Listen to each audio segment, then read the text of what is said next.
안녕하세요. 한 주간 평안하셨나요? 오늘 계속해서 내가 야곱입니다. 7번째 시간을 함께 나누도록 하겠습니다. 오늘은 제7과 야복강에서 지혜냐 술수냐. 야곱의 인생에 있어서 가장 중요한 장소가 바로 야복강입니다. 우리가 창세기 32장 24절에 기록되어 있는 것처럼요. 야곱은 홀로 남았더니 어떤 사람이 날이 새도록 야곱과 씨름하다가. 우리가 우리의 삶의 자리에서 사람이 다급하게 될 때 원래의 본성과 성품이 그대로 드러납니다. 아직 구정물과 같은 원리죠. 구정물이 겉보기에는 위에는 맑게 보이지만 밟으면 또다시 밑에 혼탁한 것들이 올라오듯이요. 이 고난을 우리가 당하게 될 때, 위급한 일을 당하게 될 때 그때 우리의 본성이 드러납니다. 그런데 그때 그 고난에 대응하는 태도가 우리의 인격이 되고 나의 신앙이 되고 나의 참 모습이 된다는 거죠. 오늘 이 야복강에서의 야곱은 사면초가입니다. 뒤에는 라반이, 앞에는 에서가. 이 에서가 400인의 군대를 거느리고 야곱을 찾아옵니다. 이때 야곱이 또 다른 습관이 그 본성이 드러나게 되죠. 왜 그럴까요? 두려우니까 그렇죠. 라반에게 있어서는 내가 당신에게 외삼촌한테 무슨 잘못한 것이 있습니까? 정말로 잠에 눈 붙일 겨를도 없이 내가 열심히 일했고 수고했습니다. 뭔가 라반에게는 자기가 명분이 있어요. 베델을 지나서 그래도 좀 더 거듭난 하나님의 자녀로 정말로 주님 안에서 변화된 성품의 야곱, 라반을 속이는 것이 아니라 열심히 사랑했고 열심히 일했고 하나님이 그에 합당한, 라반은 주지 않으려고 했지만 하나님이 합당한 축복을 주셔서 돌아오게 만들어 주셨죠. 그러니까 라반 앞에서는 뭔가 큰 소리 칠 만한 명분이 있었어요. 그런데 이 야곱이 예서를 만남에 있어서 예서의 군사들도 무서웠지만요, 더 나아가서는 이 야곱에게는 명분이 없죠. 왜요? 예서를 속였잖아요. 예서를 속이고 자기가 축복을 취하였죠. 아버지 이삭을 속이고 자기 자신을 속이면서까지도 축복을 취하였기 때문에 도덕적으로도 명분이 없는 것이 야곱의 모습입니다. 하지만 우리가 이렇게 다급하고 위기 가운데 처했을 때 신앙인이 꼭 기억해야 되는 건 하나님의 약속이고 하나님의 언약이고 하나님의 말씀이에요. 오늘 야곱이 그 다급함 가운데서 붙잡아야 되는 내용이 있죠. 그게 뭡니까? 창세기 31장 13절에 기록된 것처럼 나는 베델의 하나님이라. 내가 거기서 기둥에 기름을 붓고 거기서 내게 서원하였으니 지금 일어나 이곳을 떠나서 내 출생지로 돌아가라 하셨느니라. 이 라반에게서 이 하란을 떠나서 다시 고향 브엘사바로 돌아오게 하는 데는, 돌아오는 그 걸음은 하나님이 다시 돌아가라는 명령이 있었다는 거예요. 이것이 야곱이 에서의 손에서 구원받을 수 있는 명분이 된다는 겁니다. 그리고 또 하나의 명분이 뭡니까? 창세기 32장 1절과 2절입니다. 에서의 400인의 군사를 만나기 전에 1절에 보면 야곱이 길을 가는데 하나님의 사자들이 그를 만난지라. 야곱이 그들을 볼 때 이르기를 이는 하나님의 군대라 하고 그 땅 이름을 마하나임이라 하였더라. 오늘 이 야곱이 정말로 다급하고 두려운 사면초가의 상황에 처해 있지만 야곱은 하나님의 언약과 약속과 보호를 기억해야 된다는 거예요. 하나님이 가라 하셨고 하나님이 내가 너와 함께하고 너를 보호한다는 것을 그 하나님의 군대를 통해서 또 보여주고 있죠. 그래서 야곱은요, 분명히 하나님께 보장받았지만요, 에서의 도발과 자신의 죄책감으로 불안에 시달린 나머지 또다시 인간적인 계략을 동원하고 있다는 거죠. 이것이 바로 뭐냐? 야곱의 이중성이고 우리의 이중성입니다. 야곱은 분명히 거듭났고 하나님을 향한 신앙을 가지고 있지요. 그런데 오늘 보면은 예물을 앞서 보냅니다. 예물에 보기보다는 본문을 히브리 원어로 볼 때 공물에 가까워요. 그러니까 마치 예서를 나의 당신은 줍니다, 나의 왕입니다 라고 고백하듯이 그 예물을 앞서 보냅니다. 그러니까 선물의 의미보다는 무슨 의미가 강할까요? 뇌물의 의미가 강합니다. 하지만 그럼에도 불구하고 여기서 우리가 깨달아야 될 것이 있어요. 야곱의 지혜가 있다는 겁니다. 야곱이 보내는데 세 무리를 나누어서 선물을 보냅니다. 그리고 자신의 가족과 소유도 두 때로 나누어서 어느 쪽을 치든지 한쪽은 피할 수 있는 길을 준비한다는 거죠. 근데 여기서 우리가 분명히 야곱의 옛사람의 이중성이 존재하지만 야곱의 지혜로움도 있다는 거예요. 선물을 나눠 보냄으로 에서가 다가오는 그 걸음을 더디게 만들고요. 에서의 형편을 살필 수 있는 것이 야곱의 지혜입니다. 그래서 신앙이라는 것은 하나님의 일하심을 믿으면서 동시에 나의 일에 최선을 다하는 겁니다. 그러니까 야곱이 최선을 다했어요. 자기가 발휘할 수 있는 지혜를 다했습니다. 근데 중요한 건 왜 이중성이냐라는 것은 내가 이 지혜를 의지하고 살 것이냐, 하나님을 의지하고 살 것이냐의 문제예요. 그러니까 야곱이 그래도 변화되었다는 이 열매는 바로 여기에 머무른 것이 아니라 이제는 뭡니까? 3번 기도. 이 기도의 자리로 나아갔다는 겁니다. 이게 야곱의 최선이에요. 우리가 신앙인으로서의 최선이 뭐냐? 결국 우리가 여러 가지 지혜와 대응과 준비도 해야 되지만 신앙인의 가장 큰 준비는 기도예요. 오늘 야곱의 기도는요. 창세기의 내용과 형식에 나오는 제대로 된 유일무이한 기도라는 거예요. 그 기도의 틀을 갖추고 있다는 겁니다. 그러니까 아브라함도 기도했고요. 이삭도 제단을 쌓았지만 대부분 제단을 쌓았다. 때로는 어떠한 대화 형식으로 기록이 되었지만 이 야곱의 기도는 기도의 틀이 있었어요. 창세기 32장에 보면은 첫 번째 야곱은요. 하나님을 호명합니다. 32장 9절에 보면은 야곱이 또 이르되 내 조부 아브라함의 하나님 내 아버지 이삭의 하나님 여호와여. 여러분 여호와라는 이 하나님의 이름이 나오는 그곳은 항상 하나님의 언약과 관계에 있습니다. 그래서 오늘 하나님의 언약을 붙들고 하나님의 성품을 의지해서 오늘 여호와의 이름을 부르면서 야곱이 기도하고 있어요. 그리고 두 번째 야곱은 하나님이 과거 자신에게 베풀어 주신 은혜를 고백하고 있습니다. 그래서 10절에 보면은 나는 주께서 주의 종에게 베푸신 모든 은총과 모든 진실하심을 조금도 감당할 수 없사오나 내가 내 지팡이만 가지고 이 요단을 건넜더니 지금은 두 때나 이루었나이다. 오늘 야곱은 하나님의 은혜를 기억하고 감사하는 기도를 하고 있다는 겁니다. 그리고 세 번째 야곱의 기도는요. 하나님의 자비를 요청합니다. 11절 내가 주께 간구하오니 내 형의 손에서 예수의 손에서 나를 건져내시옵소서 기도하고 있죠. 그 야곱의 기도의 네 번째는 강청하는 기도. 다른 이것이 개역 한글판에는 강청, 요즘에 이제 성경에는 간청이라고 나와 있는데요. 12절에 보면은요, 주께서 말씀하시기를 내가 반드시 내게 은혜를 베풀어 내 시로 바다에 셀 수 없는 모래와 같이 많게 하리라 하셨나이다. 하나님 반드시 내 시로 바다에 셀 수 없이 모래와 같이 많게 한다고 하셨으니까 나를 구원해 주세요. 하나님이 약속하셨잖아요. 하나님 앞에 강청하는 기도. 그러니까 무례를 무릅쓴 체면 불구하고 하나님의 은혜를 구하는 하나님을 붙잡는 기도를 오늘 하고 있다는 거예요. 그래서요 야곱은요 하나님은 약속하신 것을 반드시 이루시는 신실하신 하나님이십니다. 그 하나님의 성품을 의지해서 기도합니다. 야곱은 하나님의 성품과 약속을 의지해서 필사적으로 하나님을 붙잡았어요. 이게 변화된 겁니다. 지난날은 축복을 붙잡는 삶, 축복을 수단이 목적이 되는 삶을 살았다면 이제는 하나님이 야곱의 목적이에요. 오직 하나님을 붙잡는 삶으로 변화되었다는 겁니다. 그러니까 하나님이 그 기도를 거절하셨을까요? 아니죠. 하나님이 응답하십니다. 야곱은 약하기 때문에 하나님은 두 가지 방법으로 응답하셨어요. 첫 번째는 그 기도에 응답했죠. 우리가 흔히 약할 때 뭡니까? 그때가 강해요. 그때가 전심과 진심으로 기도하게 되기 때문에 그렇거든요. 우리 약함이 그래서 은혜라는 겁니다.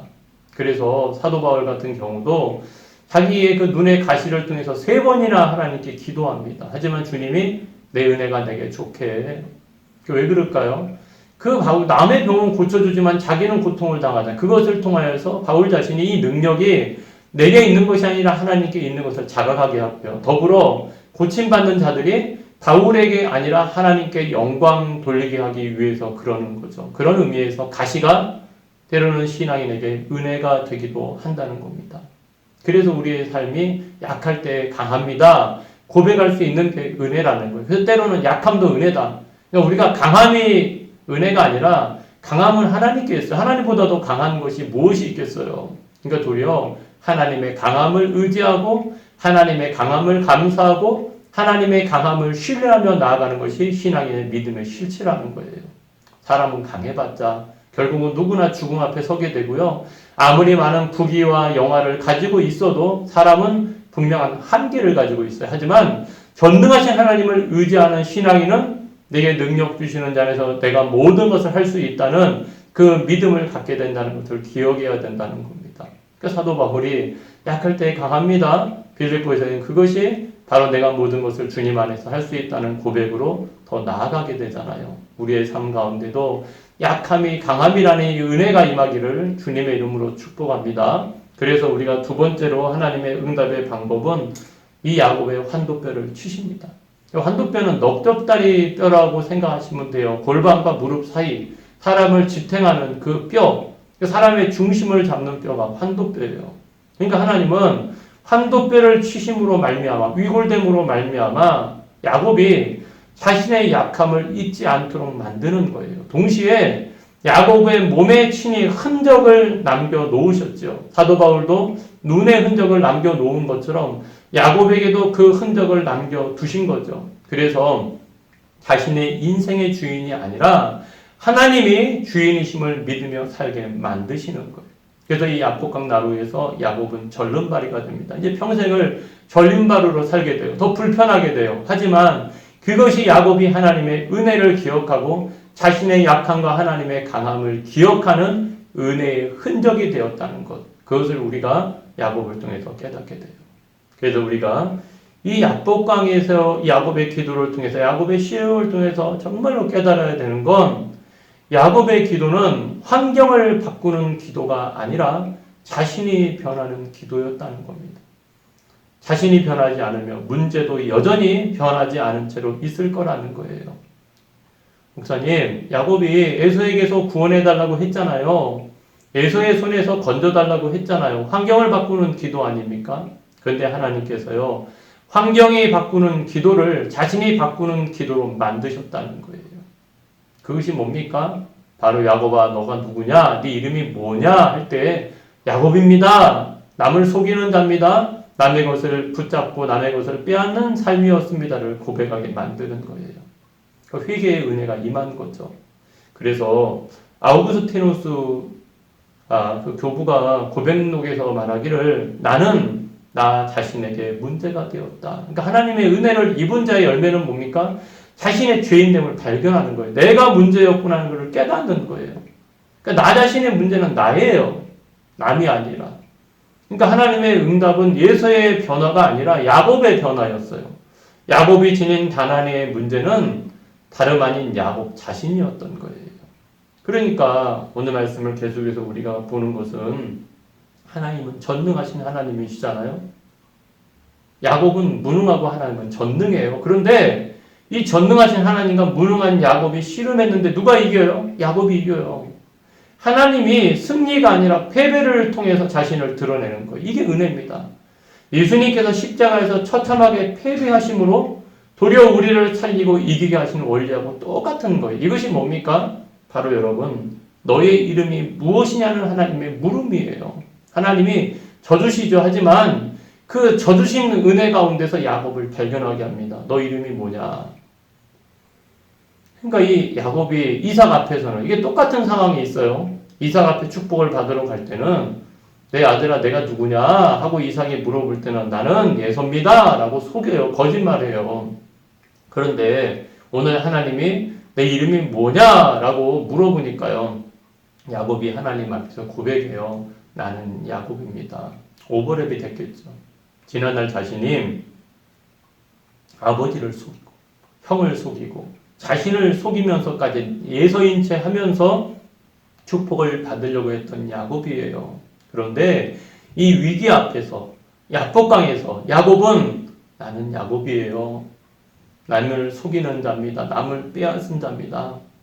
하나님 앞에 자신을 회개하게 돼, 자신을 발견하게 돼, 내가 문제였구나라는 것을 하나님이 깨닫게 하시는 거예요. 그러니까 하나님이 져주시는데 도리어 하나님의 져주심이 그것이 사랑이었고 그것이 야곱이 스스로 자신을 발견할 수 있는 은혜가 되는 거예요. 쉽게 말해서 야곱아 너 이겼어. 네가 하나님을 이긴 사람이야. 어떻게 무능한 사람이 전능하신 하나님을 이겨요. 거기서 야곱이 깨져나가는 거예요. 내가 정말로 잘못 살았구나. 정말로 내가 하나님 앞에 정말로 은혜 받을 수 없는 자였음을 깨닫는 거예요. 그러니까 고백하고 회개하는 거예요. 그래서 오늘 우리가 기억해야 되는 건 하나님의 저주심이 야곱을 살린 거예요. 때로는 여러분 저주는 것이 때로는 그 사람을 살리기도 하고 그 사람을 변화되기도 하고 저주는 게 때로는 이기게 되는 겁니다.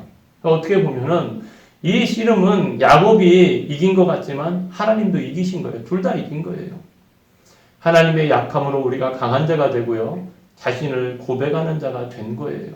그러니까 주님이 십자가에 못 박혀 피 흘리시고 약하여 주심으로 우리가 그 십자가 앞에서 은혜 받은 자가 되는 거예요. 내가 죄인입니다라고 눈물 뿌려 고백하게 되는 거예요. 그래서 야곱이 자신을 만나고 나서야 내가 문제였음을 깨닫고 회개하고 나서야 예서를 만날 준비를 마치게 되는 거예요. 그러니까 그때 하나님이 놀라운 축복을 주죠. 너를 더 이상 야곱이라고 하지 않고 이제는 이스라엘이라고 할 거야. 하나님과 겨루어 이긴 자다. 하나님의 왕자다. 하나님의 면류관이다. 어떻게 이런 놀라운 축복을 받아요? 그러니까 이것이 회개의 은혜예요. 남을 속이는 자로서 하나님의 축복을 받을 수가 없는 거예요. 야곱으로서 하나님이 축복을 주는 것이 아니라 야곱이 내가 야곱이에요 라고 고백하고 회개하니까 하나님이 너를 이스라엘이라 할 거야. 그러면서 너는 하나님과 겨루어 이긴 자야. 내가 예서도 이길 수 있고 앞으로의 삶 가운데도 구원받을 수 있고 승리할 수 있어 라는 놀라운 축복이 그 가운데 보장이 된 거예요. 그러니까 야곱으로 인해서 이제는 세상이 이스라엘이 공동체가 축복을 받는 통로의 삶으로 변화되게 되는 거죠. 그리고 우리가 마치 에베소서 2장 3절의 말씀과 같아요. 전에는 이게 야곱의 모습이에요. 우리도 다 그 가운데서 우리 육체의 욕심을 따라 지내며 육체와 마음에 원하는 것을 하여 다른 이들과 같이 본질상 진노의 자녀이었더니 이게 야곱의 모습이에요. 하지만 에베소서 2장 5절과 6절에 보면은 허물로 죽은 우리를 그리스도와 함께 살리셨고 너희는 은혜로 구원을 받은 것이라 또 함께 일으키사 그리스도 예수 안에서 함께 하늘에 앉히시니 이게 이스라엘이에요. 하나님과 겨루어 이긴 자. 우리가 전에는 다 야곱같이 살았어요. 그리고 지금도 우리 안에는 야곱 같은 본성이 있어요. 하지만 이런 우리를 하나님의 저주심으로 주님의 그 십자가로 구속하여 주셔서 이제는 이스라엘로 그리스도인으로 축복의 통로로 살아가게 만드셨다는 것을 여러분 기억해야 돼요. 더 이상 우리를 속이고 하나님을 속이는 자가 되지 말고 내가 야곱입니다 라고 고백하고 나아가는 신앙인이 되어야 된다는 거예요. 그래서 우리가 오늘도 깨달은 것은 뭡니까? 창세기 32장 31절에 보니까 그가 푸니엘을 지날 때 해가 돋았어요. 그의 허벅다리로 말미암아 절었더라. 이게 은혜입니다, 여러분. 뭔가 기도했어요. 하나님의 축복을 받았어요. 그런데 실상의 모습은 뭡니까? 절름발이가 된 거예요. 하지만 육체적으로는 절름발이가 되었을지 모르지만 영적으로 이 야곱은 하나님 앞에 좀 더 온전한 신앙인이 되었다는 겁니다. 그래서요. 야곱의 어두운 내면을 들추는 빛이에요. 갈 길을 인도하는 빛이 해가 돋아 그 아침을 야곱을 비춘 겁니다. 여러분 오늘도 하나님이 주님이 빛으로 어두운 가운데 오셔서 우리가 절름발이 같은 인생을 살 수밖에 없는 우리들이지만 이제는 도리어 영적으로 온전하게 걸어갈 수 있는 인생으로 삼아주신 거죠. 그러니까 이게 참 반대적입니다. 세상에서는 온전하게 사는 것 같아도 영적으로 절름발의 인생을 사는 이들이 너무나 많아요. 하지만 우리는 세상 사람들이 보기에는 약한 것 같고 무명한 것 같고 절름발의 인생인 것 같지만 이제는 하나님 안에서는 유명한 자가 되었고 이제는 믿음으로 저 구원을 바라보면서 인생의 걸음을 걸어가는 하나님의 자녀가 된 겁니다. 그래서 절름발이가 된 이것이 야곱의 은혜의 흔적인 거예요. 야곱의 앞으로의 삶의 인생은 많이 남아있어요. 많이 불편해졌어요. 하지만 야곱은 하나님의 은혜 가운데 사는 자가 되었다는 겁니다. 여러분 축복이 뭐예요? 은혜가 뭐예요? 하나님과 동행하는 삶을 살게 된 거예요.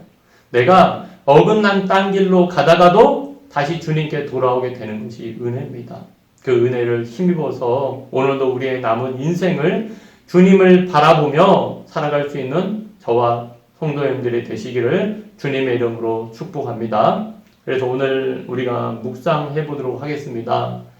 나의 인생에 하나님의 은혜를 기억하게 하는 흔적이 있다면 그것이 무엇일까요? 각자의 간증이 있겠죠.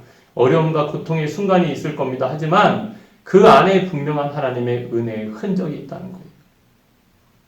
그리고 두 번째 깨달은 것은요. 나의 약함으로 인해 변화받은 모습이 있다면 무엇입니까? 나의 약함이 도리어 강함이 됐습니다. 나의 약함을 통해서 하나님의 은혜를 더 깨달을 수 있었습니다. 하는 그것이 무엇인지를 돌아보고 나아갈 수 있는 이 시간이 되었으면 좋겠습니다. 여러분, 야곱의 인성에서의 야복강은 너무나 커다란 자리를 차지하고 있습니다. 하지만 야곱이 야복강에서 다시 하나님을 대면하였고 하나님 앞에 자신의 죄를 고백하였고 이스라엘은 축복을 얻었던 것처럼 오늘도 우리의 삶의 자리에서 정말로 삶의 위기에서 기도하고 하나님의 응답을 통하여 하나님의 약함을 강하게 하시는 은혜를 체험할 수 있는 그런 우리의 남은 시간들이 되기를 부탁을 드립니다. 오늘도 함께 해주셔서 감사하고요. 한 주간도 주님과 함께 동행하는 삶을 살기를 축원합니다. 감사합니다. 다음 주에 뵙겠습니다.